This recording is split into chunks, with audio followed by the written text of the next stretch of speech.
जय हिंद साथियों मैं हूँ राय। आप सभी का स्वागत करता हूँ आपके अपने परिवार राय ऑनलाइन एकेडमी में।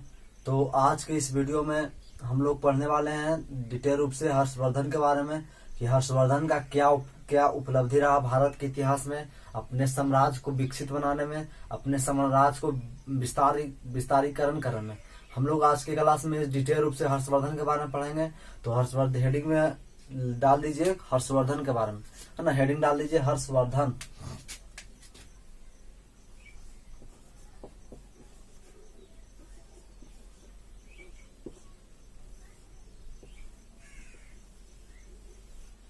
आज हम हर्षवर्धन के बारे में पढ़ेंगे कि हर्षवर्धन हर्षवर्धन समझने पहले हमारा मेन यही कंसेप्ट रहता है कि चाहे जो भी जिस विषय का टॉपिक हो, उस टॉपिक में अगर आप फिगर बनाना सीख गए, उसमें पिक्चर जोड़ना सीख गए, उसमें अगर मैप का आर्ट्स का पेपर है तो उसमें आप मैप के साथ बनाना सीख गए, तो आप बहुत अच्छे से उसके बहुत कम समय में अपने आप को रिकॉल कर पाएंगे।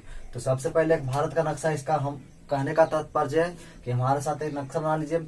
हम जो भी आपको चीजें बताएंगे वो नक्शा से ही बताएंगे। चाहे उसका अगर आर्ट्स के बात करें तो हम लोग पिक्चोरियल यानी कि मैप के द्वारा देखेंगे।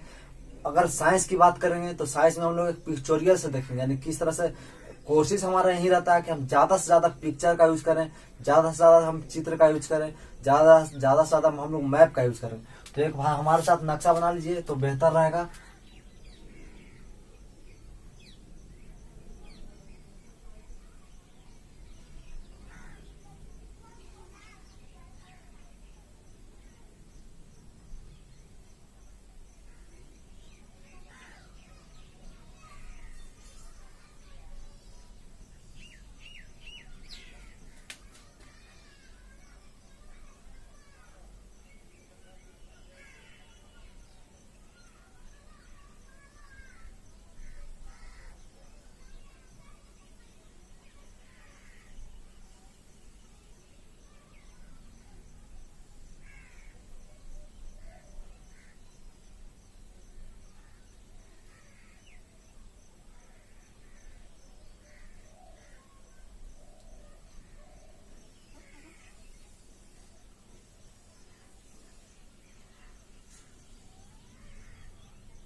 हमारे साथ एक भारत का नक्शा बना लीजिए जिससे आपको आसानी से समझ में आएगा।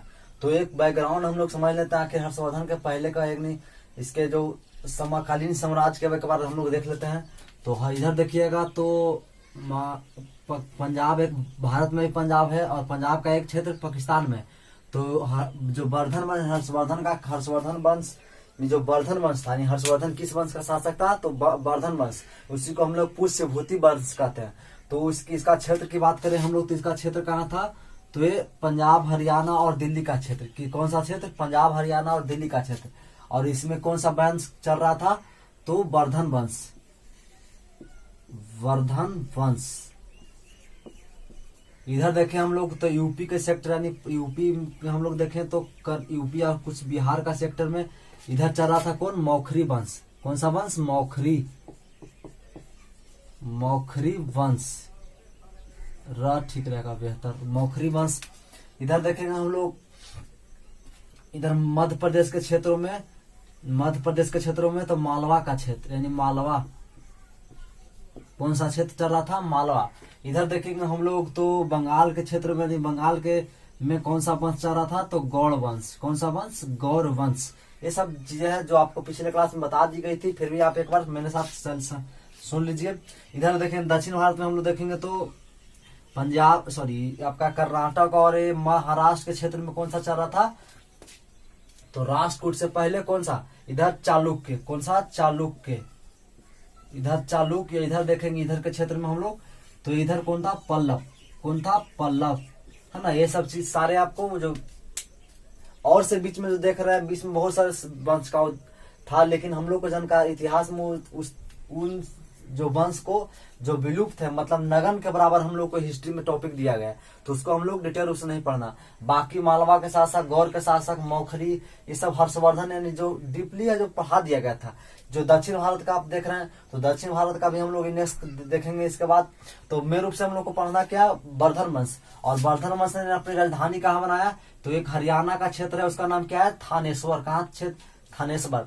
मौखरी में देखेंगे तो आज इस दौर में देखिएगा तो मौखरी का स्थानीय, मौखरी जो बिहार और यूपी का क्षेत्र था, उसमें राजधानी कहाँ थी, तो कन्नौज। कहाँ थी, कन्नौज। यानी इस काल में देखिएगा तो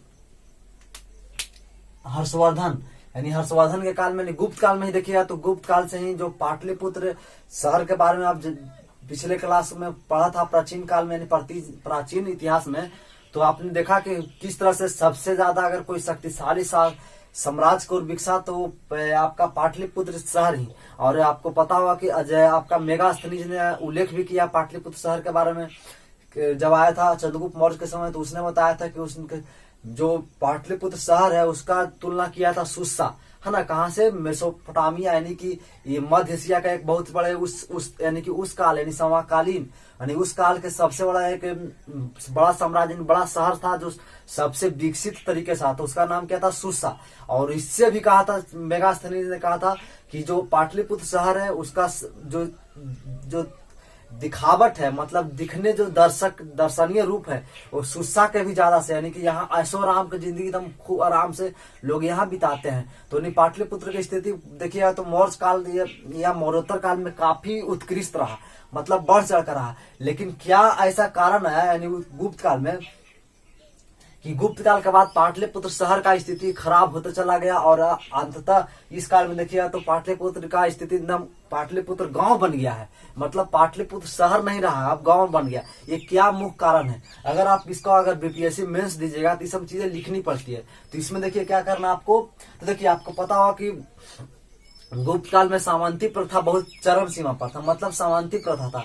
और सामंती प्रथा जान रहे थे कि सामंती में क्या था, तो यानी सम्राट जो राजा था, मेन राजा, अपने शासन चलाने के लिए छोटे छोटे साम्राज्य को मार दिया और उसमें सामंत अपना एक सामंत गठन कर दिया। और बाद में जब और इसी तरह से शासन कर रहा था तो देखा कुछ सामंत बुद्धिमान हो गया, कुछ जो सामंत था वो सामंत अपने सैनिक आंतरिक रूप से यानी अंदर ही अंदर सैनिक तैयार करने लगा। और देखा कि जैसे ही राजा कमजोर है, जो मेन राजा यानी सेंट्रलाइज, जो मेन राजा है केंद्रीकृत, मतलब जहाँ जो मेन राजा है वो देखा कि कमजोर है, तो सामंत उस पर हमला करके अपना जो जहाँ का वो सामंत था अपने क्षेत्र को क्या किया, तो स्वतंत्र करके आप एक नया डायनेस्टी यानी कि नया वंश का उदय किया, है ना। इस तरह से हम लोगों ने देखा तो जब से तो जो गुप्त काल का मेन देखिएगा तो सामंती प्रथा बहुत चरम सीमा पर, और गुप्त काल या गुप्तोत्तर काल देखिए तो सामंती प्रथा यही था। और राजा जो मेन राजा होता था उसका सबसे बड़ा डर था कि बाहरी आक्रमण कोई न कर दे, और साथ ही बाहरी आक्रमण से ज्यादा उसको डर था कि जो सामंत हमने गठन किया है, चूंकि तो सामंत कहीं न कहीं हमको अगर उसको सही से व्यवहार करेंगे, सही से हम लोग निगरानी करेंगे तो सामंत हमारे अंदर यानी हमारे यहाँ अधीन काम करेगा। लेकिन अगर उसके जो हमारा अगर तनिक सा भी कुछ दिक्कत हुआ तो सामंत अपने यहाँ एक अलग अपने क्षेत्र में एक अलग क्या कर लेगा, वंश यानी अपने एक अलग साम्राज्य का स्वतंत्र रूप से घोषित कर देगा। तो सबसे बड़ा जो यानी गुप्त काल या गुप्तोत्तर काल में सबसे बड़ा डर था तो अपने सामंतों से था। क्यों, तो सामंतों से इसलिए डर था क्योंकि जब बहुत सारे सामंतों ने अपने एक स्वतंत्र राज घोषित कर लिया था, तो राजा ने सोचा कि आखिर जब राजा जो मेन राजा था तो जो मेन राजा होता था तो राजा क्या किया, जब लड़ाई लड़ने गया क्या जो सामंत स्वतंत्र अपने साम्राज्य को कर लिया उसे, तो राजा चूंकि राजा तो खुद अयोग्य है तभी तो उसका जो क्षेत्र है उस दूसरे ने अधीन कर लिया, तो राजा खैर हार जाता था। इसी कारण से जो सामंत था अपने यहाँ एक नया डायनेस्टी यानी नए वंश का उदय कर लेता। तो ये कारण हो गई। दूसरी कारण ये होगी तो उस समय देखिए कि हुनों का गुप्त काल में स्कंद गुप्त के समय हुनों का आक्रमण शुरू हो गया था, यानी विदेशी आक्रमण में देखें हम लोग तो मध्य एशिया का एक हुन जनजाति था जो बर्बर जाति से बिलोंग करता था। किस जाति से, तो बर्बर जाति से, तो उसका भी आक्रमण हम लोग ने देख लिया। तो राजा आखिर सोचा कि क्यों ना एक ऐसा जगह पर हम निवास करें कि जहां हम सुरक्षित रहें, मतलब हम अपने आप को सुरक्षित रहें। तो राजा का मेन उद्देश्य यही था कि हम अपने, अगर देखिएगा कि जो मेन राजा है, अगर राजा सुरक्षित है तो देखिएगा तो उसका साम्राज्य भी सुरक्षित रहेगा। जैसे मान लीजिए कि ये किसी राजा का क्षेत्र है और राजा ये कहाँ यहाँ निवास कर रहा है, यानी कि राजा कहाँ, राजा की राजधानी है इस क्षेत्र में। तो राजा उस काल में सोचता था, गुप्त काल या गुप्तोत्तर काल में, कि किसी भी तरह से हम एक सुरक्षित जगह पर अपना निवास स्थान, अपना एक राज सिंहासन बनाए, मतलब राजा हम वहीं रहें, जिससे जो हमारा जो सुरक्षित आंतरिक सुरक्षा है या बाहरी सुरक्षा है वो उस पर कोई आंच ना आए। इसलिए राजा हमेशा क्या किया कि ऐसा जगह खुजवाया अपने सैनिकों से कि ऐसा जगह खोजो जहां हम खुद को सुरक्षित महसूस करें। तो देखिएगा तो जैसे देख लीजिए आपका दिल्ली है, पूरे भारत का सेंट्रल कहाँ है, राजधानी कहाँ है, दिल्ली। अगर कोई व्यक्ति अगर दिल्ली पर ही आक्रमण कर ले तो पूरे भारत को जीत सकता है। लेकिन अगर वो बिहार के क्षेत्र पर, यानी बिहार के क्षेत्र पर अगर आक्रमण कर लिया और बिहार के क्षेत्र को जीत लिया तो क्या वो पूरा भारत को जीत पाया? नहीं।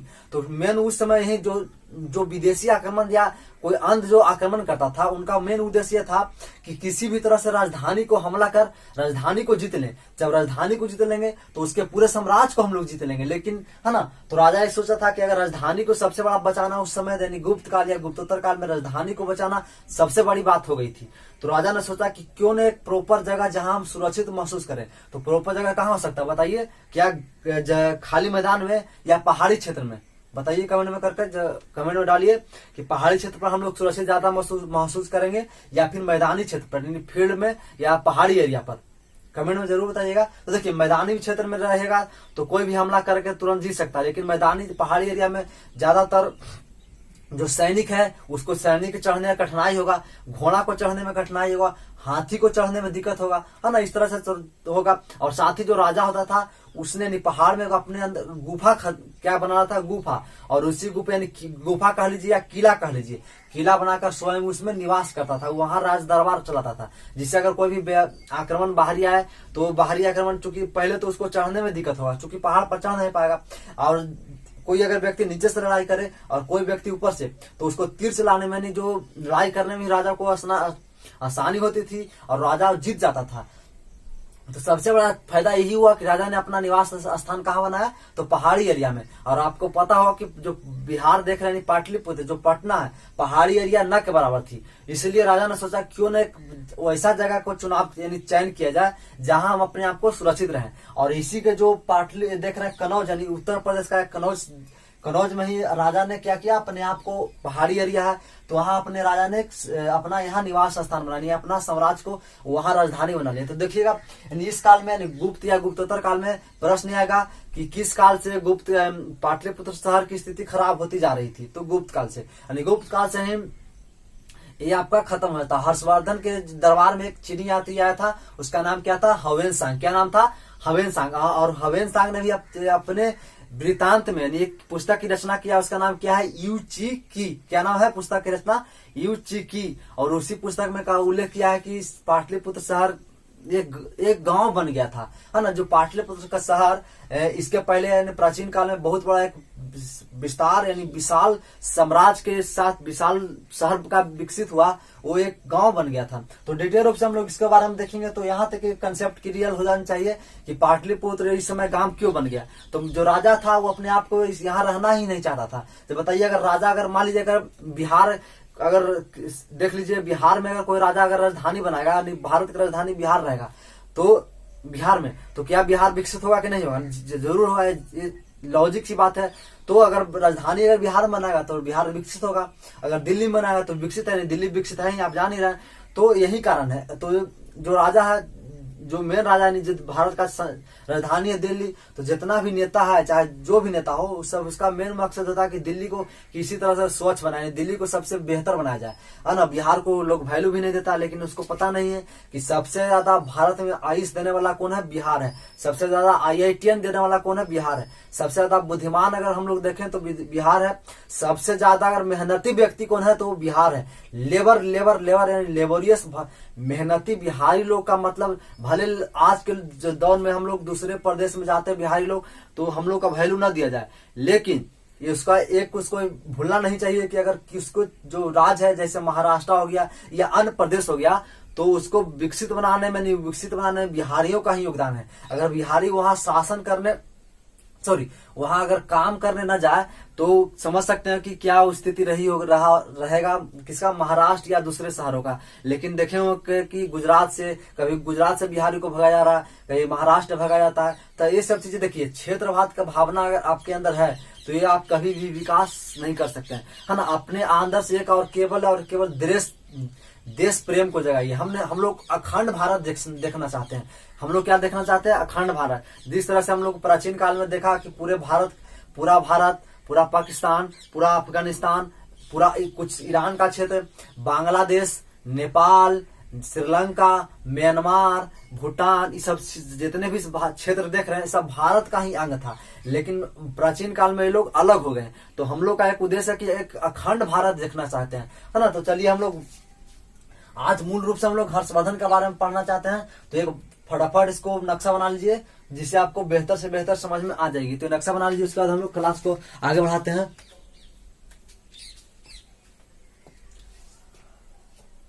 है ना, ये नक्शा बना लीजिए फटाफट, बहुत बेहतर रहेगा आपको नक्शा। देखिए नक्शा अगर आप बनाना सीख गए तो आप किसके समझ गए। इधर देखिएगा तो गुजरात के क्षेत्र में मैत्रक वंश का शासन चल रहा है। तो मैत्रक ये सब छोटा छोटा डायनेस्टी है, उसको हम लोग खत्म कर देंगे। तो आज का जो है ना, तो देखिए आज का मूल रूप से हम लोग हर्षवर्धन के बारे में पढ़ रहे हैं। तो हर्षवर्धन के पढ़ने से पहले थोड़ा सा एक बैकग्राउंड जो पिछले क्लास में आपको पढ़ाए थे गुप्तोत्तर काल में, किसके बारे में? वर्धन वंश को। तो एक बार फास्ट में हम लोग आपको रिवीजन करवा देते हैं। तो बताइएगा हमारे साथ, कमेंट में जरूर लिखिएगा वर्धन वंश के संस्थापक कौन था? वर्धन वंश का संस्थापक कौन था? बताइए कमेंट में कौन था? तो पुष्यभूति वर्धन। उसका नाम क्या था? पुष्यभूति वर्धन। क्या नाम था? पुष्यभूति वर्धन। क्या नाम था? पुष्यभूति वर्धन। और पुष्यभूति वर्धन ने अपनी राजधानी कहाँ बनाया था? तो यही हरियाणा का एक क्षेत्र कौन? थानेश्वर। राजधानी क्या नाम है? थानेश्वर। और इसी थानेश्वर पर राजधानी बनाया कौन?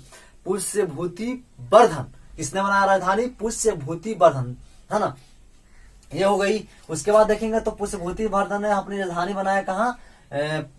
हरियाणा के थानेश्वर में। और अपने साम्राज्य को क्या किया? स्थापित किया। इसीलिए इस वंश को हम लोग अलग नाम से जानते हैं। उसका नाम क्या है? इस यानी वर्धन वंश को हम लोग पुष्यभूति वंश भी कहते हैं। तो इसे ध्यान में रखिए, इसमें माइंड में ध्यान रखिए। इसके बाद देखेंगे इसके बाद पुष्यभूति वर्धन के बाद अगला राजा बनेगा, उसका नाम क्या है? प्रभाकर वर्धन। उसका नाम क्या है? प्रभाकर वर्धन। और प्रभाकर वर्धन की शादी होती है किससे? यशोमती से। यानी प्रभाकर वर्धन ने किससे शादी किया था? तो यशोमती से। किससे शादी किया था? यशोमती। प्रभाकर वर्धन एक प्रतापी शासक था। क्या था? प्रतापी शासक। और वर्धन वंश का एक देखिएगा तो स्वतंत्र शासक था। उसने यानी प्रभाकर वर्धन ने परम भट्टाचार्य और साथ ही महाराजा धीराज की उपाधि धारण किया था। किसकी उपाधि धारण किया था? महाराजा धीराज, है ना। तो ये हो गई हर्षवर्धन। इसके बाद देखेंगे हम लोग प्रभाकर वर्धन। तो प्रभाकर वर्धन की पत्नी का नाम क्या था? यशोमती। यानी यशोमती उसका पत्नी का नाम था। प्रभाकर वर्धन के 3 संतान थे। कितने संतान? 3 संतान। बड़े यानी 2 बेटा और 1 बेटी। कितने? 2 बेटा और 1 बेटी। बेटा का नाम जो पहला बेटा था बड़ा बेटा था, उसका नाम क्या था? राजवर्धन। क्या नाम था? राजवर्धन। जो छोटा बेटा था उसका नाम क्या था? हर्षवर्धन। क्या नाम था?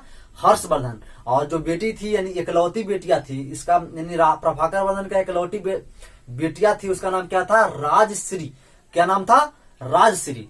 तो हम लोग जो है हर्षवर्धन के बारे में डिटेल रूप से पढ़ेंगे, है ना। तो देखिएगा, तो अब हम लोग अपने कहानी को जो हर्षवर्धन के है उसको हम लोग आगे बढ़ाते हैं। तो देखिएगा प्रभाकर वर्धन, प्रभाकर वर्धन कितने संतान थे? 3।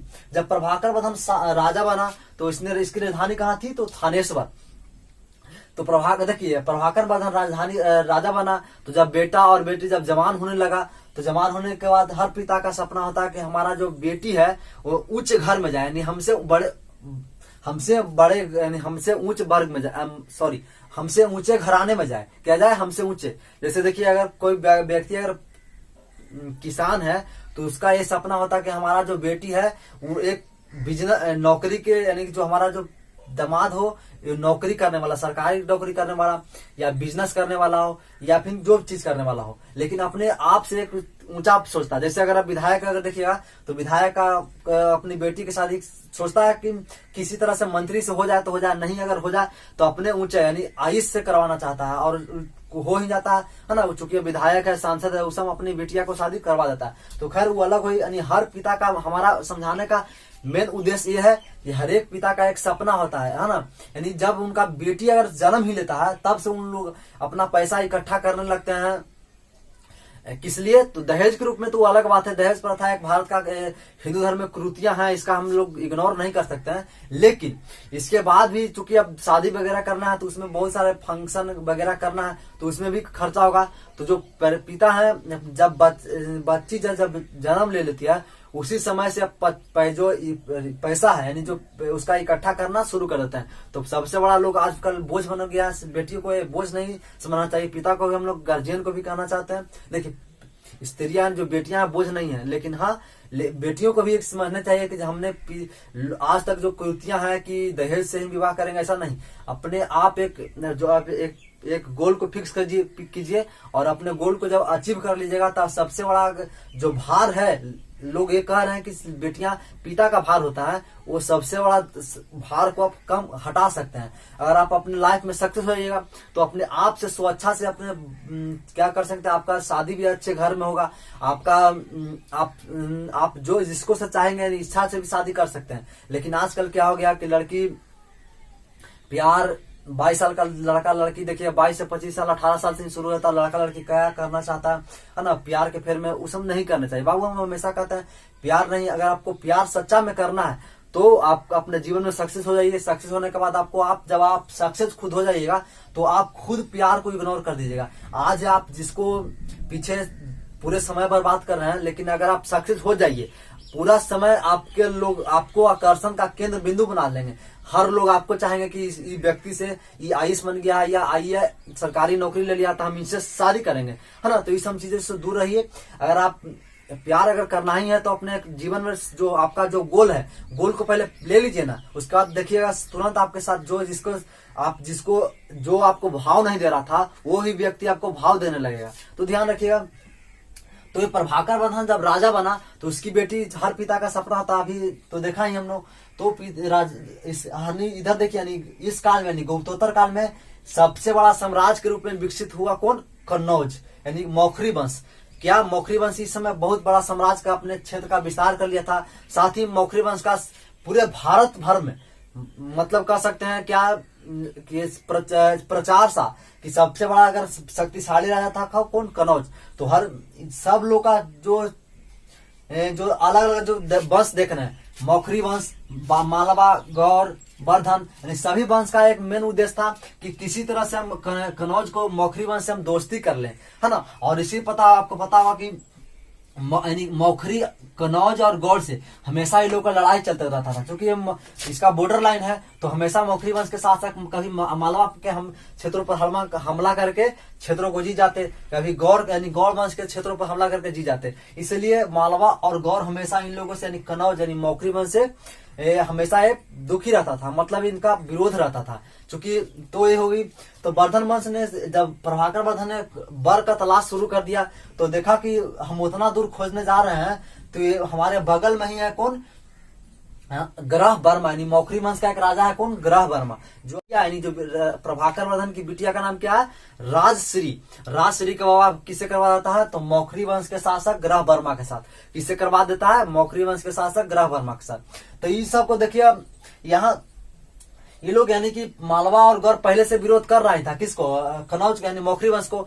जब ये देखा कि अरे शादी हो गया कौन? वर्धन और मौखरी, तो ये लोग और मजबूत हो जाएगा। क्योंकि जब दो लोग अगर मिल जाए तो कितना मजबूत होगा। देखिए जैसे अगर आपके यहाँ पड़ोसी, देखिए हर लोग कहते हैं कि पड़ोसी को मिला कर रखो। तो अगर जैसे आपके जो पड़ोसी हैं उससे अगर लड़ाई हो जाए और दूसरा जो उसका पड़ोसी अगर मिल जाए तो आपको डर नहीं होगा क्योंकि दोनों मिल गया है। तो और हमको एक अकेले था तो हमको इतना तंग करता था, लेकिन जब ये दो लोगों को मिल गया तो और हमको तंग करेगा। तो सबसे बड़ा डर हो गया मालवा और गौर को। जब ये लोग मिल गए यानी जब इन लोगों का परिवार में संबंधित बन गया, चूंकि है ना, यानी यहाँ का कन्नौज का बेटा और थानेश्वर की बेटिया का जब विवाह हो गया, यानी कन्नौज की बेटा का नाम क्या था? ग्रह वर्मा, और कन्नौज की आपका थानेश्वर की बिटिया का नाम क्या था? राजश्री। जब विवाह हो गया तो ये लोग जब सबसे बड़ा दुख का किसको होगा? मालवा और गौर को। तो यहाँ तक तो ठीक था। अभी लोग अपने में कूटनीति कर रहा है कि देख बाबू अगर हम लोग अभी सचेत नहीं हुए तो आगे चलकर सबसे बड़ा हानि हम ही लोग को पहुंचेगा। तो कहा ये लोग कि अगर यहाँ का एक राजा था कौन, शशांक, जो पिछले क्लास में आपको पढ़ाया गया था। तो शशांक ने यहाँ अपने यहाँ तुरंत मीटिंग बुलाया, मतलब कुछ साल बाद मीटिंग बुलाया किसे, मालवा के शासक देवगुप्त था। कौन था, देवगुप्त। तो देवगुप्त का मीटिंग बुलाया कि क्या इसको कुछ न कुछ करो, नहीं तो हम लोग तबाह हो जाएंगे। आज हम लोग ये अकेले था तो हम लोग को इतना तंग करता था, आज तो अब दूगो मिल गया है कि पूरे साम्राज्य ने, पूरा पंजाब, हरियाणा, यूपी का ना, बिहार का कुछ सेक्टर, कुछ मध्य प्रदेश का सेक्टर, पूरा इतना बड़ा साम्राज्य बना लिया है, तो हम लोग को और तबाह करेगा। तो इन लोग कहा कि अच्छा ऐसा बात है, जो मेन कारण है कौन, कनौज के राजा है कौन है, आपका ग्रह वर्मा, उसी को किस तरह से काम तमाम कर दो तो हम लोग को चैन की शांति मिलेगा, जो हम लोग नींद है उस चैन की शांति से हम लोग सो पाएंगे। तो ऐसा हुआ, जब इधर देखिए, जब चूंकि प्रभाकर वर्धन जब वृद्ध हो गया तो प्रभाकर वर्धन की उधर देखिए मृत्यु हो जाती है। किसका, प्रभाकर वर्धन की मृत्यु हो जाती है। तो उस समय हर्षवर्धन काफी छोटा था, तो है ना, यानी इधर देखिए यानी प्रभाकर वर्धन की मृत्यु हो जाती है, तुरंत इसका फायदा उठा लेता नहीं लोग, जो वर्धन वंश के जो लोग थे वो सब कहाँ जा रहे थे, जैसे ही इनकी मृत्यु हुई किसका, प्रभाकर वर्धन की, तो लोग इनको, हर लोग शोक संतापना व्यक्त करने जाते हैं कहाँ, कि राजा अगर मर गया तो राजा को लोग करते ही हैं। तो राजा की जब मृत्यु हो जाती है तो लोग इधर देखिएगा कि इधर लोग शोक मना रहा किसको, प्रभाकर वर्धन मर चला गया तो, और इधर देखिएगा तो इसी का फायदा उठा लिया कौन, सभी लोग को ध्यान कहाँ चल गया, यानी कि कनौज थानेश्वर पर, चूंकि यहाँ राजा की मृत्यु हो गई तो इसका फायदा उठा लिया कौन है, इन दोनों, यानी गौर और मालवा। और मालवा का शासक कौन, देवगुप्त। कौन है, देवगुप्त। देवगुप्त ने तुरंत चढ़ाई कर दिया कहाँ, यानी कि दोनों सैनिक लेकर चढ़ाई कर दिया कनौज पर। और कनौज के शासन कौन कर रहा था, ग्रह वर्मा, और ग्रह वर्मा की वहीं हत्या कर रहा था कौन, देवगुप्त। यहाँ तक आपको कहानी आपको पिछले क्लास में सुना दी गई थी। और साथ ही इतने नहीं, देवगुप्त तुरंत उसको जो पत्नी थी कौन, राजश्री को भी जो कनौज के ही जेल में बंद कर देता है। तो ये सब चीजें हो गई। जब इसका भानक है, इसका जब संदेश पहुंचता है किसके, चूंकि प्रभाकर वर्धन नहीं रहा तो इसका अब राजा यहाँ कौन बनेगा, राजवर्धन, इसका बड़ा बेटा बनेगा राजा। तो जब इसको पता चला किसको, राजवर्धन को, कि अरे हमारा जो एक तरफ हमारा जो पिता की मृत्यु हो गई, दूसरी तरफ इसका फायदा उठा लिया कौन, देवगुप्त ने हत्या कर दी। तो तुरंत यहाँ इसने किसी तरह से इनका जो काम था, हिंदू धर्म में आप जान रहे हैं कि काम वगैरह होता है ना, श्राद्ध क्रम हो गया, तुरंत उसके बाद हमला कर दिया। यानी कि जो राजवर्धन था उसने तुरंत हमला कर दिया कहा, मालवा के शासक पर। और मालवा के शासक कौन था, देवगुप्त। और देवगुप्त की हत्या कर देता कौन, राजवर्धन। अब सबसे बड़ा टेंशन हो गया, चलो तो अब पूरा क्षेत्र जीत लिया कौन, मालवा के क्षेत्र में कौन, वर्धन वंश, यानी कनौज, यानी मौखरी वंश। और तो इसमें सबसे बड़ा संकट हो गया गौर को, गौर शासक शशांक को लगा कि अब हमको पर ही, चूंकि हमारा भी इसमें कूटनीतिक था ग्रह वर्मा को मारने में। तो शशांक ने क्या किया, दोस्ती के लिए हाथ बढ़ाया किसको, राजवर्धन को, किया हमारे दरबार में आइए, हम आपसे दोस्ती करना चाहते हैं। तो कहा कि ठीक है, कोई बात नहीं, हम लड़ाई झगड़ा नहीं करना चाहते। राजवर्धन किसके दरबार में आया, गौर वंश के। और जैसे दरबार में आया तो धोखे से शशांक ने इसकी भी हत्या कर देता, किसको, राजवर्धन को। जब राजवर्धन की हत्या होती है उस समय हर्षवर्धन की उम्र मात्र 17 वर्ष थी। कितनी वर्ष, 17 वर्ष। तो सोच सकते हैं कि हर्षवर्धन की उम्र मात्र 17 वर्ष थी। कब, जब राजवर्धन की हत्या कर देता कौन, शशांक ने। तो यहाँ से जो हम लोग का हिस्ट्री है वहां से हम लोग शासन प्रारंभ करेंगे। तो यहाँ तक कोई दिक्कत नहीं हो चाहिए, तो कमेंट में बताइए कि यहाँ तक कोई दिक्कत अगर हो रहा है तो जरूर बताइएगा। इसके बाद हम लोग अपने क्लास को स्टार्ट कर रहे हैं हर्षवर्धन के बारे में डिटेल रूप से। अब देखिए हर्षवर्धन के बारे में हम लोग डिटेल रूप से पढ़ेंगे। तो हर्षवर्धन के बाद यानी कब राजा बना, तो लगभग 17 वर्ष की अवस्था में।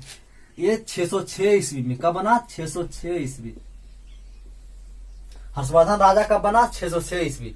जब हर्षवर्धन राजा बना तो इसका परम उद्देश्य, यानी सबसे पहला उद्देश्य ये था कि किसी भी तरह से जो हमारी जो बहन थी, इसकी जो बहन थी कौन, राजश्री, इसको कनौज के जेल में डाला गया था, उसको निकालना। और साथ ही जो भाई का हत्या के कौन क्या था, शशांक, इसको भी बदला लेना था। तो जब राजा बना तो कुछ दिन बाद हर्षवर्धन ने तुरंत चढ़ाई कर दिया कहाँ, गौर के क्षेत्रों पर। कहाँ चढ़ाई कर दिया, गौर के क्षेत्रों पर। कहाँ चढ़ाई कर दिया, गौर के क्षेत्रों पर, और शशांक की मृत्यु कर हत्या कर देता। और पूरे लगभग उस दरमियान देखेंगे तो पूरे क्षेत्र पर, यानी पूरे क्षेत्र पर देखेंगे तो हर्षवर्धन ने जीत लेता, पूरे उत्तर भारत के क्षेत्रों पर केवल, और जम्मू कश्मीर के क्षेत्रों को छोड़कर, यानी कश्मीर के क्षेत्रों को छोड़कर बाकी जितने भी उत्तर बिहार देख रहे हैं, सॉरी उत्तर भारत, ये आपका पूरा सेक्टर देख रहे हैं, सब हर्षवर्धन का हो जाता, क्या साम्राज्य होता है।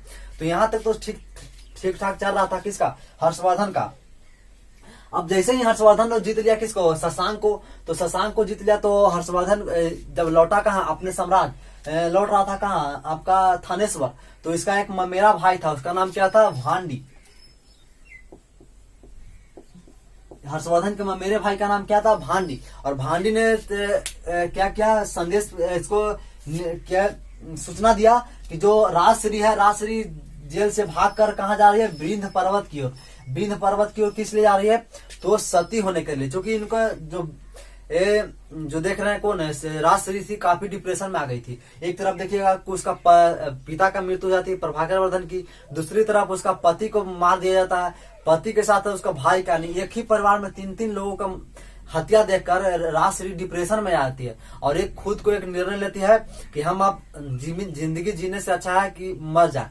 तो एक जैसे ही जिसको जेल से जैसे ही शशांक की मृत्यु हो जाती है, तो यहाँ का जो जिस साम्राज्य था जीत लिया जाता, और यहाँ से तुरंत एक जो राजश्री है वो विंध्य पर्वत के विंध्याचल पर्वत की ओर आ जाती है, कहाँ, सती होने के लिए, कि हम जी कर क्या रहेंगे, है ना। तो जैसे ही पता चला, यानी कि हर्षवर्धन अपने साम्राज्य में आया, तो भांडी ने बताया कि सूचना दिया कि जो राजश्री है जो कहाँ जा रही है, विंध्य पर्वत की ओर सती होने जा रही है। तो तुरंत ही हानन फान में कहाँ पहुंचा, विंध्य पर्वत की ओर। तो बहुत खोजा हर्षवर्धन ने, तो लेकिन फिर भी चूंकि पहाड़ी एरिया है, तो पहाड़ी में कितना लोग खोज सकता, सैनिक को खोजने का निर्देश दिया, नहीं मिली। तो एक वहां एक भिक्षु थे, यानी बौद्ध भिक्षु थे, उनका नाम क्या था, दिवाकर मित्र। उनका नाम क्या था, दिवाकर मित्र। और दिवाकर मित्र की ही सहायता से हर्षवर्धन ने अपनी बहन राजश्री का खोज किया। तो यहाँ से एक प्रश्न ये आता है कि किसकी सहायता से हर्षवर्धन ने अपनी बहन राजश्री का खोज किया था, तो ये दिवाकर मित्र की सहायता से। किसके सहायता से, तो दिवाकर मित्र की सहायता से। अब देखिएगा, जब हर्षवर्धन ने पूरे क्षेत्र को जीत लिया, तो हर्षवर्धन ने उत्तरा स्वामी की उपाधि धारण किया। किसकी, उत्तरा स्वामी। उत्तरा स्वामी, हर्षवर्धन ने किसकी उपाधि धारण किया था, तो उत्तरा स्वामी में। इसकी उत्तरा स्वामी मतलब पूरे उत्तर भारत का स्वामी था, मतलब पूरे उत्तर भारत का हेड था, कौन, हर्षवर्धन, है ना। ये सब ध्यान में चीजें रखिएगा। उसके बाद देखिए, जब हर्षवर्धन यहाँ तक तो समय चल रहा था, जब हर्षवर्धन राजा बना, तो जब उत्तरा स्वामी की उपाधि धारण कर लिया, तो इसका एक मन में विचार आया कि क्यों ना हम उत्तर भारत को जीत ही लिए हैं, क्यों ना दक्षिण भारत को जीतना चाहिए। और दक्षिण भारत को जीतने के लिए इसने सोचा, एक अभियान चलाया। उस अभियान को हम लोग क्या कहते हैं, दक्षिण भारत का अभियान। दक्षिण भारत का अभियान, यानी सॉरी, आपका जो हर्षवर्धन ने दक्षिण भारत को जीतने के लिए एक क्या चलाया, तो एक दक्षिण भारत का अभियान चलाया। और इसकी हम लोग जानकारी कहाँ से देखिए, जब ये इधर देखिए चालुक्य वंश का शासन कौन कर चल रहा था, चालुक्य वंश का राजा यानी हर्षवर्धन के समय कौन था, पुलकेशिन द्वितीय। पुलकेशिन, इधर कौन था, पुलकेशिन द्वितीय। जब इधर देखिए, यानी इधर के क्षेत्र में महाराष्ट्र और कर्नाटक क्षेत्र में पुलकेशिन द्वितीय का शासन चल रहा था। तो जैसे ही यहाँ कौन, हर्षवर्धन ने इधर आक्रमण कर दिया, तो इधर किसका सेना था, तो चालुक्य वंश के राजा कौन थे, पुलकेशिन द्वितीय। और यहीं से इन दोनों के बीच लड़ाई हो जाती है, इन दोनों के यानी पुलकेशिन द्वितीय और हर्षवर्धन के बीच लड़ाई यानी संघर्ष होता है। और इस संघर्ष में हर्षवर्धन की हार हो जाती है। किसकी हार हो जाती है, हर्षवर्धन की। इसकी जानकारी हम लोग को यहाँ से ये प्रश्न आएगा कि हर्षवर्धन की दक्षिणा पथ यानी दक्षिण का अभियान को उल्लेख हम लोग को कहाँ से मिलता है, तो इसी का एक पुलकेशिन द्वितीय का एक अभिलेख है। इसका नाम क्या है, एहोल अभिलेख। एहोल, इसका नाम क्या है, एहोल अभिलेख। एहोल अभिलेख कहाँ है, तो कर्नाटक में।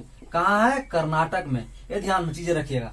तो यानी कि पुलकेशिन द्वितीय के एहोल अभिलेख से हर्षवर्धन के दक्षिण अभियान को की जानकारी मिलती है, जिसमें चालुक्य वंश के शासक पुलकेशिन द्वितीय और हर्षवर्धन के बीच क्या होती है, संघर्ष होती है। और इस संघर्ष में पुलकेशिन द्वितीय हर्षवर्धन को पराजित कर देता है और पराजित करके इतने नहीं, इन दोनों के बीच एक संधि होता है। क्या संधि होता है कि इन लोगों का एक मीटिंग यानी संधि, एक बैठक होता है कि आप देखो लड़ाई कि जो यहाँ आपको पता हो क्या है कि नर्मदा नदी प्रवाहित होती है। कौन सा नदी? नर्मदा।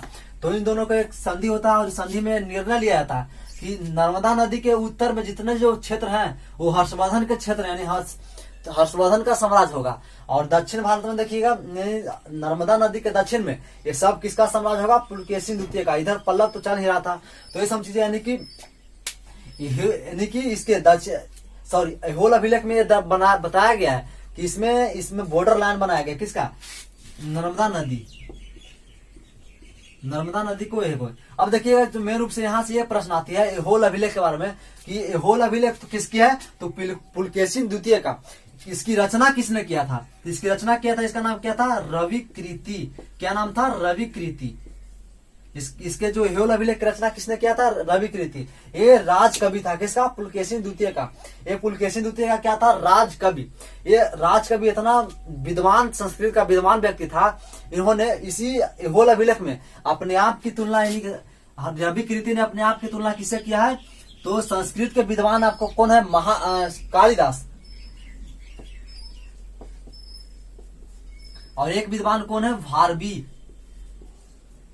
यानी इस ऐहोल अभिलेख में रविकृति ने अपने आप की तुलना संस्कृत के विद्वान कालिदास और भारवी के साथ किया। किसके साथ किया? कालिदास और भारवी के साथ किया है। ये सब चीजें हो गई। जब हर्षवर्धन ये हो गई तो देखिए आपको अंदाजा ये लगा सकते हैं कि रविकृति किससे? संस्कृत के विद्वान थे। तो ये ऐहोल अभिलेख किस भाषा में रहा होगा? तो ये संस्कृत भाषा में रहा होगा। संस्कृत यानी ऐहोल अभिलेख किस में है? तो संस्कृत भाषा में है। अब देखिएगा यहाँ की इसी हर्षवर्धन के समय एक चीनी यात्री आया था, उसका नाम क्या था? हवेनसांग। इसका नाम क्या था? हवेनसांग। और हवेनसांग के बारे में यहाँ से डिटेल प्रश्न हम लोग पढ़ेंगे।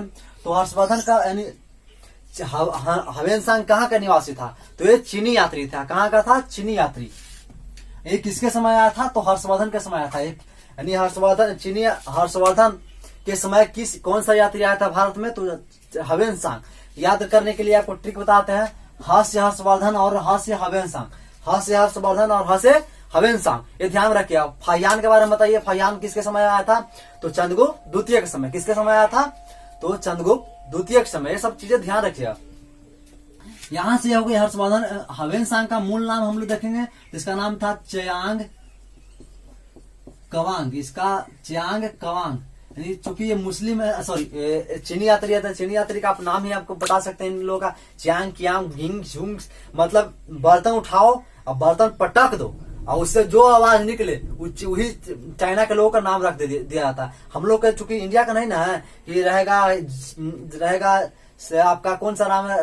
राधा रहेगा, मोहन रहेगा, सोहन रहेगा, राम रहेगा। इस चूंकि इंडिया का नाम है, चाइना का नाम है तो आपको थोड़ा सा कठिन होगा ही, लेकिन कोई बात नहीं है। एक बार बर्तन उठाइए, उसको पटाख दीजिए, जो आवाज निकले वही चाइना वाला को नाम रहता है। ससुराली लोग का ऐसा नाम रहता है कि हम लोग को समझ में नहीं आता, लेकिन ऐसा क्या बात है? ऐसा जैसे हम लोग बोल रहे हैं चाइना के बारे में कि ये लोग का अजब नाम है, तो भारत के बारे में लोग भी सोचता होगा कि ये लोग किसा कैसा नाम है ना? कैसा नाम है? ओहन कुमार, सोहन कुमार। हम लोग को मतलब हर लोग अपने आप को संस्कृति को प्रोजेक्ट करना चाहता है। तो ये हो गई। यानी हर्षवर्धन का मूल नाम क्या था? च्यांग कवांग। कुछ लोग हर्षवर्धन को यात्रियों का राजकुमार कहते हैं। राजकुमार यानी हर्षवर्धन को यात्रियों का राजकुमार कहा जाता है। क्या कहा था? राजकुमार। राजकुमार क्यों कहा था? देखिए हर्षवर्धन जब यानी भारत में आया, इसने अपने शरीर के सभी अंगों में वस्त्र यानी कि शरीर के सभी अंगों में सोना चांदी, मतलब पूरा आभूषण से अपने शरीर को ढके हुआ था। इसलिए क्योंकि ऐसा कोई भारत में ऐसा यात्री नहीं आया था जो सोना चांदी बहुत सारा पहने हुए था, इसलिए भारत के इतिहास में हवेनसांग को यात्रियों का राजकुमार कहते हैं। क्या कहते हैं? यात्रियों का राजकुमार। एक और इनका नाम मिलता है शाक्य मुनि। हवेनसांग का एक और नाम मिलता है, उसका नाम क्या है? शाक्य मुनि। अब देखिए हवेनसांग ने भारत में आया, यानी भारत में जब यात्रा किया आने के लिए उसने एक पुस्तक की रचना की। इस पुस्तक का नाम क्या था? यू ची की, यानी उस पुस्तक का नाम क्या था? यू ची की। अब ऐसा नहीं है आपकी भारत की किताब है तो यहाँ महाभारत रहेगा, नहीं। इन लोग का किताब वैसा ही, यानी चीनी यात्री है तो इन लोग का नाम भी वैसा ही रहेगा। इसमें हर्षवर्धन में क्या इसको उल्लेख मिलेगा? तो हर्षवर्धन जब भारत आया, जो भारत में देखा किसका शासन चल रहा, तो उसको सभी के बारे में इसमें व्यक्त किया। इसी को हम लोग क्या कहते हैं? इसी को हम लोग क्या कहते हैं? यूचिकी। यानी इस पुस्तक का नाम क्या है? यूचिकी। और इसमें यूचिकी में क्या कहता है? ह्वेनसांग ने वर्णन किया है कि जब हम भारत आए तो हर्षवर्धन के दरबार में जैसे ही एंट्री करें तो हर्षवर्धन के दरबार में डाकू, लुटेरा, चोरी मतलब इस चरम सीमा पर था। मतलब यहाँ डाकुओं का भरमार था, यहाँ लुटेरों का भरमार था, यहाँ चोरों का भरमार था। कौन कहता है? ह्वेनसांग कहता है कि एक बार जब हम भारत में जैसे ही आए तो चूंकि हम सोना चांदी हर्षवर्धन ह्वेनसांग पहने हुआ था, तो जब ह्वेनसांग भारत में आया तो इसने सोना चांदी पहने हुआ था, तो इसने स्वयं कहा है कि हमारा जो पूरे शरीर का सोना चांदी छीन लिया था। इतने नहीं छीना तो छीना, खैर कोई बात नहीं, हम ले लेंगे, दूसरा आभूषण हम ले लेंगे। इतना नहीं, हमको इतना मारा हमारे ही जूता से, क्योंकि भारत के पास उतना जूता लोग नहीं पहनते थे, खड़ाऊ वगैरह पहनते थे। इतना जूता से हमको, हमारे जूता से इतना निकाल के मारा कि ससुरा हम क्या हो गए, हम बेहोश हो गए। जब वो लोग भाग गया तब हम बेहोश, यानी कि जब होश में आए तब हमने अपनी यात्रा को शुरुआत की। इस उल्लेख कहा क्या? यूचिक की पुस्तक में। यानी समझ सकते हैं अगर बिहार के क्षेत्र में आया होगा, बिहार के क्षेत्र में आएगा चीनी यात्री ह्वेनसांग, तो बिहारी लोग ऐसे ही कूच देता है। तो उसको पता नहीं होगा बिहारी लोग कितना देखने में अच्छा है, अगर और साथ ही अगर खराब काम करोगे तो कुछ दिया जाएगा, है ना। बिहारी लोग कुचने में सबसे आगे रहते हैं, सब ध्यान में चीजें रखिएगा। अब देखेंगे ह्वेनसांग, यानी कि इस पुस्तक का नाम क्या था? यूचिकी। अब देखिए जब ह्वेनसांग भारत में आया तो यहाँ का इधर देखिएगा, एक चीज बात है आपको भूल गई। तो यहाँ जब देखिएगा, जब हर्षवर्धन राजा बना तो पूरे भारत को जीत लिया, तो इसकी बहन थी कौन? राजश्री ने कही कि अब यहाँ का राजा कौन बनेगा? तो यहाँ तो कोई इसका संतान था नहीं। तो राजश्री ने कहा कि देखो, हम तभी यहाँ रहेंगे जीवित जब तुम अपने साम्राज्य को कनौज, यानी तुम यहाँ कनौज में रहेगो। तो हर्षवर्धन ने अपनी बहन के कहने पर अपनी राजधानी को कहाँ ट्रांसफर किया था? तो कनौज में किया था। तो ये हो गई। तो यानी कि अब देखिए हर्षवर्धन का साम्राज्य कहाँ तक विस्तृत था? पूरा कनौज का क्षेत्र और थानेश्वर का क्षेत्र, ये सब चीजें था। तो ह्वेनसांग के प्रभाव में आकर हर्षवर्धन ने कौन सा धर्म अपनाया था? तो बौद्ध धर्म। हर्षवर्धन ने, हम लोगों ने अभी तुरंत देखा कि हर्षवर्धन ने ह्वेनसांग के संपर्क में, यानी ह्वेनसांग से प्रभावित होकर बौद्ध धर्म को अपनाया था, है ना। तो प्रश्न आता कि सर ह्वेनसांग इस बौद्ध धर्म को अपनाने से पहले, यानी बौद्ध धर्म को मानने से पहले कौन सा धर्म को मानता था? तो ये पहले शैव धर्म को मानता था। कौन सा धर्म? शैव धर्म। शैव धर्म मतलब हिंदू धर्म। कौन सा धर्म? हिंदू। शैव हम लोग क्या कहते हैं? शैव मतलब शिव के उपासक, मतलब ज्यादा प्रायोरिटी किसको दी जाती है? तो भगवान शिव को। ऐसे नहीं कि सभी भगवान को दी जाती थी, लेकिन ज्यादातर, जैसे हम लोग अभी क्या देखते हैं कि हम लोग के गांव में जो मेन रूप से देखिएगा तो भगवान शिव का ज्यादा मूर्ति आपको मंदिर देखने के लिए मिलेगा। तो इसका ये संकेत होता है कि हम लोग को शैव धर्म का मतलब हम प्रायोरिटी हम लोग किसको देते हैं? शैव भगवान को। समझ में आ गया कि ना गया? तो यहाँ तक चलिए, उसके बाद देखिए यहाँ तक तो ठीक बात है। हर्षवर्धन के समय ही ह्वेनसांग आया, तो आखिर ये प्रश्न आ रहा हो कि सर ये क्यों आया था, है ना। ये सबसे बड़ी और सबसे उद्देशिक प्रश्न है। ऐसा क्यों? क्योंकि हर कोई का उद्देश्य रहता है कि जैसे मान लीजिए अगर आप पटना है किस लिए, तो आपका एक उद्देश्य होगा कि हम अपना लक्ष्य जो है, चाहे जो भी चीज है, सरकारी नौकरी लेना है, तो मतलब आपका एक उद्देश्य है, तभी आप पटना है। या फिर अगर आप कोई व्यक्ति बिहार से कर्नाटका गया है तो ऐसे किस लिए गया है? तो अपने नौकरी के लिए गया है, तो उसका भी एक उद्देश्य है, यहाँ रहकर काम करेंगे, है ना, और काम से जो पैसा कमाएंगे, तो उनका कमाना एक उद्देश्य क्या है? पैसा है। तो हर एक व्यक्ति को दूसरे अपने निवास स्थान से छोड़कर दूसरी जगह जाना एक उद्देश्य ही रहता है। तो हर्षवर्धन के समय ही आया था कौन? ह्वेनसांग। ह्वेनसांग का क्या उद्देश्य रहा होगा? देखिए ह्वेनसांग जब भारत आया तो इस समय, यानी उस समय चाइना में, यानी चीन में देखिएगा तो बौद्ध धर्म का बहुत प्रचार प्रसार था। केवल बौद्ध उसने, मतलब आपको अशोक जब शासन चल रहा था तो अशोक ने, कनिष्क ने किया कि अशोक ने श्रीलंका, आपका बांग्लादेश देख लीजिए या नेपाल देख लीजिए, और कनिष्क ने पूरे चाइना के क्षेत्र, तिब्बत के क्षेत्र पर आपका बौद्ध धर्म को प्रचार प्रसार किया था। तो इस काल में देखिएगा तो बौद्ध धर्म का प्रचार प्रसार काफी बड़े स्तर पर बहुत विकसित था।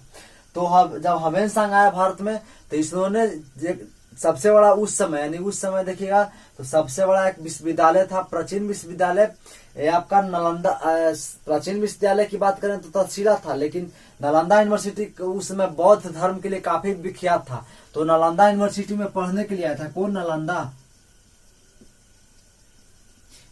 यूनिवर्सिटी में कौन पढ़ने के लिए? ह्वेनसांग नालंदा यूनिवर्सिटी में पढ़ने के लिए आया था।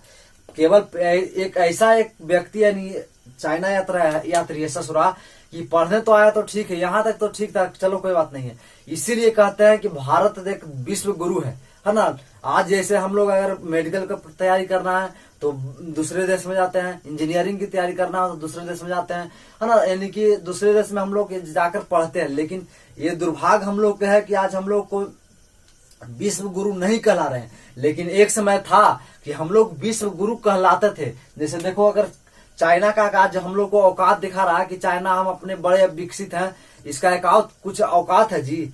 यह एक समय हम लोग के ही चेला है।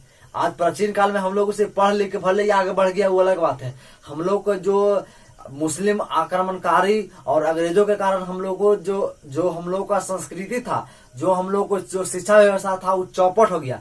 भले मान लीजिए ना, तो हम लोग इस हम ससुरा देख लीजिए तो वेस्टर्न कल्चर या फिर चाइना वगैरह सब जितना इस ससुरा को हम लोग समझते हैं। भले दुर्भाग्य है कि हम लोग आज विश्व गुरु नहीं कर रहे, लेकिन एक समय था कि प्राचीन काल में पूरे यूनिवर्सिटी में, यानी भारत में ही लोग पूरे विदेश भर से, यानी पूरे वर्ल्ड से भारत में पढ़ने आए थे। इसीलिए भारत को विदेश यानी विश्व का गुरु कहते हैं, विश्व गुरु कहते हैं। और कई हम लोग, हमारा एक उद्देश्य यही है कि भारत विश्व गुरु तभी कहला सकता है जब यहाँ का प्रत्येक नागरिक एक शिक्षित होगा। और प्रत्येक नागरिक केवल शिक्षित रहने से नहीं होगा, शिक्षित तब होगा जब उसको फ्री एजुकेशन मिलेगा या कम फी में एजुकेशन मिलेगा। और बिहार की स्थिति क्या है देखिए ना, शिक्षा व्यवस्था एकदम चौपट वगैरह है। तो हमारा एक कोशिश है कि जितना हमारे पास नॉलेज है उसको हम अपने आपके बीच प्रसारित करें, वो फ्री में हो सके। या हमारा एक कोशिश रहता है कि हम यूट्यूब पर फ्री में आपको अचीव करवा सकें। मतलब अपने जो भी आपका गोल है, अगर कंपटीशन के क्षेत्र में है, चाहे बीपीएससी एग्जाम के लिए बीपीएससी पीटी हो गया, एसएससी का कोई एग्जाम देखिए, अभी हाल ही फिलहाल में एसएससी सीजीएल का में जीएस का पोर्शन डाल दिया गया है। तो बहुत बड़ी सौभाग्य है एसएससी का बच्चों का, जो ये मान रहे थे कि केवल मैथ और रीजनिंग से हम लोग का एसएससी निकल जाएगा, तो उसको गलत फहमी में न रहे। अगर कंपटीशन में फाइट करना है तो आपको एक एक प्रश्न को जवाब देकर, एक एक प्रश्न को रिस्पॉन्सिबल लेकर चलना। आपको एक एक प्रश्न को रिस्पॉन्सिबिलिटी मतलब जिम्मेवार बनकर चलना। ऐसा नहीं कि आप बोर्ड एग्जाम नहीं दे रहे हैं कि एक प्रश्न छूट जाएगा तो क्या हो जाएगा। आपको कंपटीशन फाइट करना है तो एक एक प्रश्न को ध्यान में रखना। इसीलिए सीजीएल का बच्चा को लोग, हम लोग जब मिलते थे तो सीजीएल के बच्चा या एसएससी के बच्चा कहता था कि हमारा मैथ बढ़िया रहो तो हम ये क्लियर कर लेंगे, तो वो गलत फहमी में न रहे। बाकी अगर खासकर बिहार का कोई भी एग्जाम आपको देना है, बिहार किसी भी एग्जाम को कंडक्ट क्लियर करना, चाहे वह बिहार के कांस्टेबल हो या बिहार का बीपीएससी हो गया, तो आपको जो भी एग्जाम देना है तो आपको ये ध्यान में रखिएगा कि अगर आपका जीएस पेपर मजबूत है तब आपका सिलेक्शन लेने में कोई नहीं रोक सकता है। कोई दुनिया का कोई भी ताकत आपको सिलेक्शन से दूर नहीं रख सकता। हाँ, ये ध्यान रखना कि बिहार में अगर आपको बिहार सरकार का सर्वेंट बनना है, बिहार सरकार का नौकर बनना है, तो आपको जीएस दम मजबूत चाहिए, हर हाल में चाहिए, है ना। तो इसके लिए हमारा कोशिश है जीएस का संपूर्ण निचोड़ आपको प्रत्येक दिन आपको क्लास दी जा रही है, तो इसको जुड़ना ना भूलिएगा। और साथ ही रिक्वेस्ट है, चैनल पर नए होंगे तो चैनल को सब्सक्राइब कर दीजिएगा, वीडियो को लाइक, पसंद आया तो लाइक कर दीजिएगा। तो देखिए हमारा एक कोशिश रहता है कि हम निःशुल्क लोगों को वीडियो प्रोवाइड कर सके। तो चलिए हम लोग ह्वेनसांग के बारे में पढ़ते हैं। और ह्वेनसांग कहाँ आया था? तो नालंदा यूनिवर्सिटी में पढ़ने आया था। तो पढ़ने के साथ साथ ही जब पढ़ लिया तो ये इतना ससुरा तेज था कि पढ़ने के साथ तुरंत ही यहाँ पढ़ाना भी शुरू कर दिया था।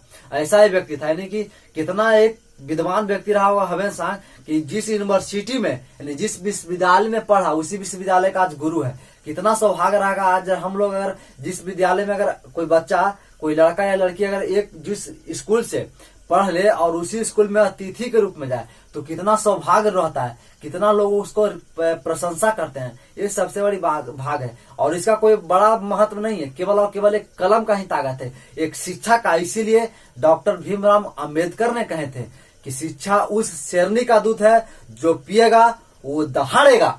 तो ध्यान रखना है, शिक्षा को अगर जहां जैसे हो सके आप शिक्षा लेना न भूलिएगा। तो चलिए हम लोग हवेन शाह के बारे में पढ़ते हैं। तो हवेन शाह कहाँ आया था? नालंदा यूनिवर्सिटी में पढ़ने के लिए। देखिए आप जब हर्षवर्धन को लगा कि सब अब लड़ाई झगड़ा से सब निश्चित हो गया, मतलब जब शांत हो गया कौन? हर्षवर्धन। तो इसने सोचा कि अब धर्म पर चलते हैं। अब जितने भी धर्म था, चाहे जैन धर्म था, चाहे बौद्ध धर्म था या हिंदू धर्म, सभी को इन्होंने हर्षवर्धन ने सोचा कि एक सभा, यानी सभी को मिलाकर एक सभा तैयार बनाते हैं और सभी को जो जो चीज उचित लगेगा उसके अनुसार हम लोग तैयार करेंगे। तो इसीलिए हर्षवर्धन ने एक सभा बुलाया। कहाँ? कनौज महासभा। उस सभा का नाम क्या है? कनौज महासभा। चूंकि राजधानी है हर्षवर्धन का कनौज महासभा, यानी हर्षवर्धन ने कनौज में सभा बुलाया। किसका? सभी धर्म को लोगों को बोला, कहा कि आइए यहाँ जितने भी विद्वान थे, चाहे हिंदू धर्म का, चाहे जैन धर्म का, चाहे बौद्ध धर्म का, सभी को बुलाया। और देखिए इस समय चूंकि हर्षवर्धन शुरुआत में शिव हिंदू धर्म को मानता था, तो इसमें हिंदुओं ने बढ़ चढ़ कर हिस्सा लिया। किसमें? कनौज महासभा में। यानी हिंदुओं ने इसमें कनौज महासभा में बढ़ चढ़ कर हिस्सा लिया। तो हर कोई का हिस्सा, जैसे कोई अगर बड़ा सा सभा करना हो तो एक अध्यक्षता करना, यानी अध्यक्ष करने के लिए एक व्यक्ति की जरूरी है। अब तो राजा तो नहीं कर सकता अध्यक्ष। जैसे अगर लोकसभा चलाना है तो लोकसभा का प्रधानमंत्री चलाएगा नहीं, लोकसभा चलाने के लिए एक स्पीकर यानी कि अध्यक्ष का चयन किया जाता है अपने सदस्यों के बीच से। तो उसी प्रकार अब जब लोग सभी लोग शामिल हो गए, एक जगह कनौज में एकत्र हो गए, तो मेन समस्या आ रहा था कि आखिर अध्यक्ष कौन बने। तो ब्राह्मणों ने उसका मन में सोच रखा था, क्योंकि हर्षवर्धन शुरुआत में शैव धर्म को मानता था। जब ब्राह्मणों ने लगा कि तो हम ही लोग में से कोई एक ब्राह्मण को अध्यक्षता करने के लिए मौका मिलेगा। बौद्ध धर्म वाले लोग कह रहे थे कि चूंकि हर्षवर्धन अभी बौद्ध धर्म को अपनाया ही है, तो हर्षवर्धन बौद्ध धर्म वाले कह रहे थे कि अब कोई भी अगर अध्यक्षता करेगा तो बौद्ध धर्म वाले करेगा। मतलब अलग अलग धर्म को मानने वाले लोग अपने पक्ष में अध्यक्षता के रूप में चुने थे। लेकिन हर्षवर्धन ने साफा सबको उलट दिया और उस समय के चीनी यात्री कौन था? हवेन सांग। और हवेन सांग को क्या बनाया? अध्यक्ष बनाया। यानी हवेन सांग को क्या बनाया? अध्यक्ष। यानी जैसे ही अध्यक्ष बनाया किसको? हवेन सांग को। तो ये किससे था संबंधित था? तो ये बौद्ध धर्म से। तब यहाँ का जो ब्राह्मण था, कौन ब्राह्मण? ब्राह्मण ने यहाँ विद्रोह कर दिया। ब्राह्मण ने यहाँ से ईंटा पत्थर और खूब इसको किसको मारा? हर्षवर्धन पर। और कहा जाता है कि हर्षवर्धन को बाल यहाँ बच गया था। हर्षवर्धन पर दम कस लीजिए, इतना आक्रमण अटैक किया था कौन? ब्राह्मणों ने, कि हर्षवर्धन किसी तरह अपने जान बचाकर बचा, है ना। हर्षवर्धन ने खुद क्या किया? तो हर्षवर्धन ने जब आपका इसका अध्यक्षता कौन किया था? हवेन सांग। ब्राह्मणों काफी से नाखुश हुआ, किससे? हर्षवर्धन थे। तो इसीलिए हर्षवर्धन ने इसको खुश करने के लिए किसको? ब्राह्मणों को एक तुरंत एक आयोजन किया। किसका? प्रयागराज में। का? प्रयागराज। यानी प्रयागराज में एक तुरंत सम्मेलन बुलाया। कहा? महामोच सम्मेलन। तुरंत एक सम्मेलन बुलाया ब्राह्मणों को खुश करने के लिए, हवेन सांग। उसको हम लोग क्या कहते हैं? महामोच सम्मेलन। कहाँ बुलाया गया था? तो उत्तर प्रदेश का प्रयागराज में। कहाँ बुलाया गया था? प्रयागराज में। और ये हर्षवर्धन ने जब बुलाया तो इसमें कहा कि जो एक महामोच सम्मेलन है, परिवार को अपने, जैसे अभी आप सुने होंगे कि मोक्ष मतलब क्या हुआ? अपने पूर्वजों को, आत्मा को शांति दिलाने के लिए हम लोग मोक्ष यानी करते हैं, पिंड दान करते हैं, उस वगैरह हो गया। तो हर्षवर्धन ने कहा कि अब प्रत्येक 5 साल पर प्रयागराज में महामोच सम्मेलन का आयोजन किया जाएगा। कहा? कितने साल पर? प्रत्येक 5 साल पर। और यही सम्मेलन आगे चलकर हम लोग कुंभ मेला के नाम से जान रहे हैं। क्या? कुंभ मेला के हम लोग नाम से जा रहे हैं। तो यहाँ से बीपीएससी ने प्रश्न पूछा है कि कुंभ मेला की शुरुआत किसने किया था? तो हर्षवर्धन ने किया था। ध्यान रखिएगा। इतने नहीं, हर्षवर्धन ये जो प्रयागराज में महामोच सम्मेलन ने किया, तो इसमें छठा जो सम्मेलन हुआ था, मतलब देखिए लगभग 25 या 26वां साल, तो इसमें हवेन सांग खुद इसमें शामिल हुआ था। तो ये सब चीजें हो गई। अब देखेंगे हर्षवर्धन के एक का दरबारी कवि का नाम क्या था? बाणभट्ट। क्या नाम था? बाणभट्ट। बाणभट्ट के बारे में हम लोग डिटेल रूप से देखेंगे। बाणभट्ट, हर्षवर्धन के दरबारी कवि का नाम क्या था? बाणभट्ट। बाणभट्ट ने 2 पुस्तक की रचना की। एक पुस्तक का नाम क्या है? हर्षचरित, हर्षचरित, और एक का नाम है क्या? कदाम्बरी। क्या नाम है? कदाम्बरी। एक पुस्तक का नाम क्या है? कदाम्बरी, है ना। हर्षवर्धन के दरबारी कवि का नाम क्या था? बाणभट्ट। और बाणभट्ट ने 2 पुस्तक की रचना की। कितने पुस्तक? 2 पुस्तक। एक हर्षचरित और दूसरा कदाम्बरी। पहला पुस्तक का नाम क्या है? हर्षचरित, और दूसरा पुस्तक का नाम क्या है? कदाम्बरी। समझ में आ गया? क्या गया? हर्षचरित में देखेंगे कि हम लोग इसमें क्या मिलता है। तो हर्ष मतलब हर्षवर्धन, हर्ष मतलब हर्षवर्धन, हर्ष मतलब हर्षवर्धन। और इसमें हर्षवर्धन के जीवनी पर यह पुस्तक बनाएगा। केवल हर्षवर्धन का जीवनी ही नहीं, हर्षवर्धन के पहले जितने भी शासक हुए यानी कि वर्धन वंश का, हर्षवर्धन के पिता, हर्षवर्धन के भाई, हर्षवर्धन के बहन, हर्षवर्धन के चाचा, दादा, जितने भी इनका पूर्वजों का इसमें कहा मिलता है? तो हर्षचरित में उल्लेख मिलता है। तो हर्षवर्धन के जीवनी का उल्लेख कहाँ मिलता है? तो हर्षचरित में। इसमें हर्षवर्धन यानी हर्षकालीन यानी हर्ष के जब हर्षवर्धन शासन कर रहा था, इसमें हम लोग राजनैतिक जीवन में देखने को मिलता है। राजनैतिक और सांस्कृतिक, यानी हर्षवर्धन के राजनैतिक और सांस्कृतिक जीवन का इसमें भी हम लोग हर्षचरित में उल्लेख मिलता है। कदाम्बरी की बात करें तो किसका पुस्तक है? बाणभट्ट का। किसका पुस्तक है? बाणभट्ट। और इसमें हर्षवर्धन के शासनकाल में, हर्षवर्धन के शासनकाल के सामाजिक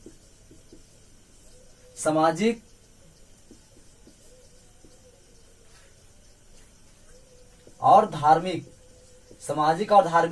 जीवन का उल्लेख मिलता है। देखिए ये तो हो गया बाणभट्ट के 2 रचनाएं। हर्षवर्धन भी काफी विद्वान व्यक्ति था। इसका अंदाजा ये लगा सकते हैं जितना हर्षवर्धन का आय होता था, जितना मतलब वार्षिक आय होता था, उसका एक हिस्सा यानी वार्षिक आय का एक हिस्सा विद्वानों पर खर्च करता था। वो हमेशा किताब लिखता था। अपने जो भी वहां उनको कवि था सभी को एक मतलब मान लीजिए कि अगर 100 रुपया खर्चा 100 रुपया इनकम हो रहा तो एक हिस्सा मतलब 25 रुपया विद्वानों पर एक खर्च करता था। तो हर्षवर्धन ने भी 3 पुस्तक की रचना किया। कितने पुस्तक? 3 पुस्तक। पुस्तक का नाम क्या है हम लोग एक बार देख लेंगे। तो यहाँ देख लेते हैं हम लोग हर्षवर्धन के 3 पुस्तक का नाम क्या है। ज्यादा नहीं है, थोड़ा सा देख लीजिए। एक पुस्तक का नाम क्या है? नागनंदिका, नागनंदिका। दूसरा का नाम क्या है? रत्नावली। दूसरा का नाम क्या है? रत्नावली। और तीसरा का नाम क्या है? प्रियदर्शिका। क्या नाम है? प्रियदर्शिका। क्या नाम है? प्रियदर्शिका। याद करने के लिए आपको ट्रिक बता रहे हैं। हर्षवर्धन, तो हर्षवर्धन आप गाना सुने होंगे, बेबी को बेस पसंद है। क्या है? बेबी को बेस पसंद है, गाना सुने ही होंगे। तो याद रखने के लिए ट्रिक समझिएगा।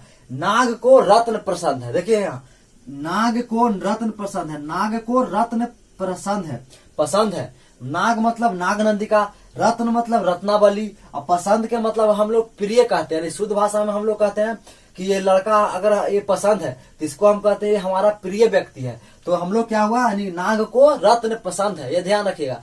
बेबी को जिस तरह से हम लोग कहते हैं बेबी को बेस पसंद है, तो उसी प्रकार नाग को रत्न पसंद है। और नाग से नागनंदिका, रत्न से रत्नावली, और प्रिय से प्रियदर्शिका। ये पुस्तक हो, ये तीनों लगभग नाटक ये पुस्तक है। अब देखेंगे जब हर्षवर्धन का यानी हर्षवर्धन को 647 ईस्वी में मृत्यु हो जाती है। हर्षवर्धन का कोई देखिएगा कोई संतान नहीं था, यानी हर्षवर्धन की मृत्यु कब हो जाती है तो 647 ईस्वी में। और यही जो काल है यानी हर्षवर्धन के काल के बाद जो काल आएगा उसी को भारत के इतिहास में युग परिवर्तन कहा जाता है। मतलब यहाँ तक यानी हर्षवर्धन के जीवन काल तक, हर्षवर्धन की जब मृत्यु हो जाती है तो वहां तक के इतिहास को हम लोग प्राचीन इतिहास कहते हैं, यानी प्राचीन भारत का इतिहास। हर्षवर्धन के मृत्यु के बाद जितने भी इतिहास हम लोग पढ़ेंगे उसको मध्यकालीन इतिहास कहेंगे। क्या कहेंगे हम लोग? मध्यकालीन इतिहास। तो नेक्स्ट क्लास में हम लोग क्या पढ़ने वाले हैं? मध्यकालीन इतिहास की शुरुआत हम लोग करेंगे। तो यहाँ तक कोई दिक्कत अगर हो रहा तो कमेंट में जरूर बताइएगा। एक प्रश्न यहाँ से ये आती है, कुछ लोग ये मानते हैं, कुछ विद्वान और कुछ इतिहासकार ये मानते हैं कि हर्षवर्धन भारत का अंतिम हिंदू शासक था। जो क्या यानी हर्षवर्धन भारत का अंतिम हिंदू शासक था। तो क्या बताइए, या हिंदू धर्म को माना था? नहीं जी नहीं, प्रारंभ में हिंदू धर्म माना था लेकिन बाद में शैव धर्म को मान लिया। ये पूरे भारत का ये राजा नहीं था, ध्यान में रखिएगा। तो इसको हेडिंग में लिखिए हर्षवर्धन।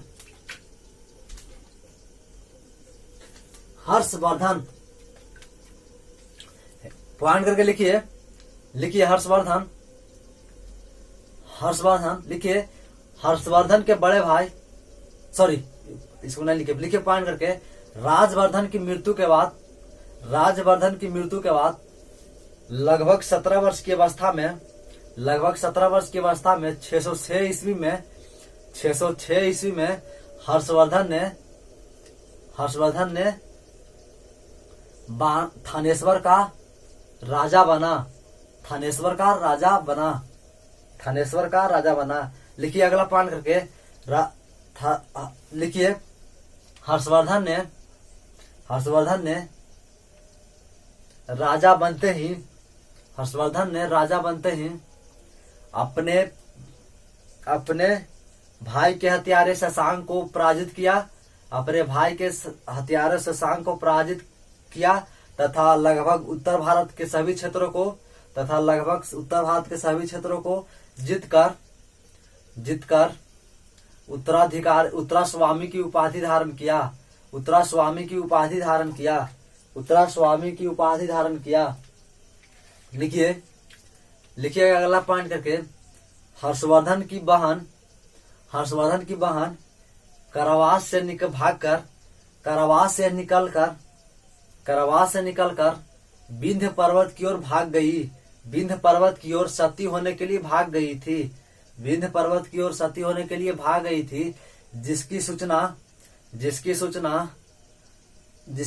भांडी ने हर्षवर्धन को दिया था, जिसकी सूचना भांडी ने हर्षवर्धन को दिया था, तथा बौद्ध भिक्षु दिवाकर मित्र की सहायता से इन्हें खोजा गया। अब लिखिए हेडिंग में लिखिए हर्षवर्धन के दक्षिणा पथ विजय, लिखिए हर्षवर्धन के दक्षिण भारत का अभियान, हर्षवर्धन के दक्षिण भारत का अभियान। लिखिए, लिखिए हर्षवर्धन के दक्षिण भारत का अभियान, हर्षवर्धन के दक्षिण भारत के अभियान का उल्लेख कर्नाटक के ऐहोल अभिलेख में मिलता है, कर्नाटक के ऐहोल अभिलेख में मिलता है, कर्नाटक के ऐहोल अभिलेख में मिलता है, ऐहोल अभिलेख में मिलता है, जो चालुक्य वंश के शासक पुलकेशिन द्वितीय का है, पुलकेशिन द्वितीय का है। इसमें पुलकेशिन द्वितीय और हर्षवर्धन के बीच संघर्ष का उल्लेख है, हर्षवर्धन के संघर्ष का उल्लेख है, जिसमें पुलकेशिन द्वितीय की विजय होती है, पुलकेशिन द्वितीय को विजय होती है। इस अभिलेख की रचना पुलकेशिन द्वितीय के राजकवि, अगला पॉइंट करके लिखिए, इस अभिलेख की रचना पुलकेशिन द्वितीय के राजकवि रवि कृति ने किया है, रवि कृति ने किया है तथा इसमें रवि कृति ने स्वयं की तुलना संस्कृत के विद्वान कालिदास और भारवी से किया है। इसी में पॉइंट करके लिखिए यह अभिलेख संस्कृत में है, यह अभिलेख संस्कृत में लिखित है। उसके बाद लिखिए उसके बाद हेडिंग में लिखिए हवेनसांग,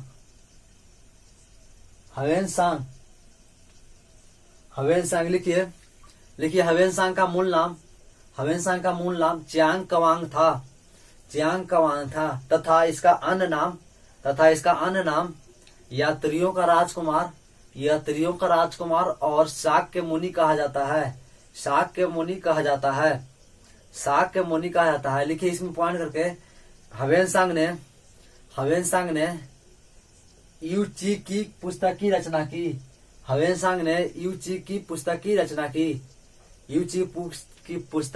की, इसमें लिखिए पॉइंट करके। अगला हवेनसांग से प्रभावित होकर, अगला पॉइंट करके हवेनसांग से प्रभावित होकर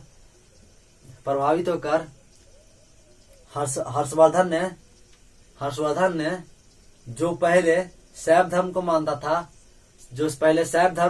था, बौद्ध धर्म को अपनाया। और ये ध्यान रखिएगा ये ह्वेन-सांग ने हर्षवर्धन को शिलादित की उपाधि धारण दिया था। किसकी? शिलादित के नाम से इसका उच्चारण किया था। तो इसमें पॉइंट करके अगला लिखिए, ह्वेन-सांग ने हर्षवर्धन को शिलादित के नाम से संबोधित किया। शिलादित के नाम से संबोधित किया। उसके बाद लिखिए, ह्वेन-सांग नालंदा यूनिवर्सिटी में अध्ययन किया। ह्वेन-सांग नालंदा यूनिवर्सिटी में अध्ययन किया और आचार्य का भी कार्य किया। ये ध्यान रखिएगा, नालंदा यूनिवर्सिटी जब ह्वेन-सांग भारत में आया, यानी ह्वेन-सांग जब नालंदा यूनिवर्सिटी में पढ़ा, उस समय वहां के आचार्य कौन थे, यानी जो हेड कौन थे, तो आचार्य शीलभद्र, उनका नाम क्या था? शीलभद्र। तो पॉइंट करके लिखिए, ह्वेन-सांग के समय नालंदा विश्वविद्यालय के आचार्य आचार्य शीलभद्र थे। उसके बाद लिखिए, कनौज महासभा का आयोजन किया, जिसकी अध्यक्षता ह्वेन-सांग ने किया था। जिससे ब्राह्मणों ने हर्षवर्धन पर जानलेवा हमला किया था। उसके बाद लिखिए, हर्षवर्धन ने प्रयागराज में महामोच सम्मेलन का आयोजन प्रत्येक 5 साल पर कराने का निर्णय लिया, जिसके छठे सम्मेलन में ह्वेन-सांग खुद उपस्थित था। ह्वेन-सांग स्वयं उपस्थित था। उसके बाद लिखिए, पॉइंट करके अगला लिखिए, हर्षवर्धन के दरबारी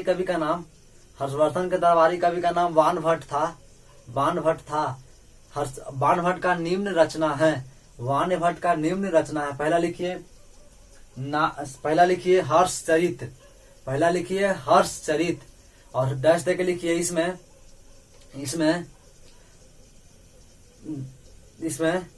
हर्षवर्धन के जीवनी और उसके वंशजों का उल्लेख है। दूसरा लिखिए कदंबरी। दूसरा हो गया कदंबरी। उसके बाद अगला पॉइंट करके लिखिए, हर्षवर्धन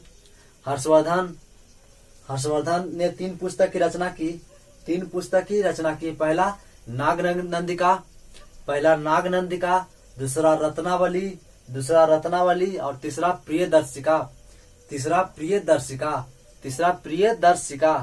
तीसरा क्या हो गया? प्रियदर्शिका। और इसमें लिख लेगा अगला पॉइंट करके स्टार मार्क, हर्षवर्धन की मृत्यु 447 ईस्वी में हुई थी। हर्षवर्धन की मृत्यु 447 ईस्वी में हुई थी। तो है ना, एक बच्चा कमेंट कर रहा है कि सर लड़की हंसती है तो हम लोग अट्रैक्टिव हो जाते हैं। देखिए बाबू, लड़कियों का हंसना लड़कियों का आधा है, और जो प्यार सबसे बड़ा गधा है ना। लड़की अगर हंस गई, लड़की हंसी तो फंसी। तो इसलिए ध्यान रखना है कि अगर कोई लड़की हंस गई तो उसको जाकर पैर पड़ लो, दीदी चाहे बहन जी, हमको मत इस समय लाइए, जिसको दूसरा का फंसाइए, है ना। तो इस सब चीजें से दूर रहिएगा, तो आपको जल्दी आपके जीवन में सक्सेस होइए। ऐसा नहीं कि लड़की प्यार करने से लोग सक्सेस नहीं होता। लोग कहते हैं कि जिंदगी में किसी न किसी महिला का और लड़की का हाथ होता है। जी होता है, चाहे वो माँ के रूप में हो, चाहे वो आपका गर्लफ्रेंड के रूप में हो, चाहे वो आपकी बहन के रूप में है, चाहे वो आप देवी के रूप में है, लेकिन होता है जिंदगी में, हर स्त्री का योगदान रहता है। तो ये खैर हो गई। अगर यहाँ तो ये हो गई आपका पूरा प्राचीन भारत का हम लोगों ने सेक्शन कंप्लीट कर चुका। तो इसके लिए आप सभी का बहुत बहुत धन्यवाद, जिन्होंने हम लोगों ने पूरे इस समय पर आप लोगों ने पूरा सपोर्ट किया। हम लोग नेक्स्ट क्लास में हम लोग मध्यकालीन भारत को स्टार्ट करेंगे, तो इस क्लास को जुड़ना न भूलिएगा, है ना, जो काफी आपका बेहतरीन साबित होगा। तो चलिए हम लोग मिलेंगे नेक्स्ट क्लास में नए टॉपिक का और नए आपका लेसन के साथ। तब तक के लिए जय हिंद, वंदे मातरम।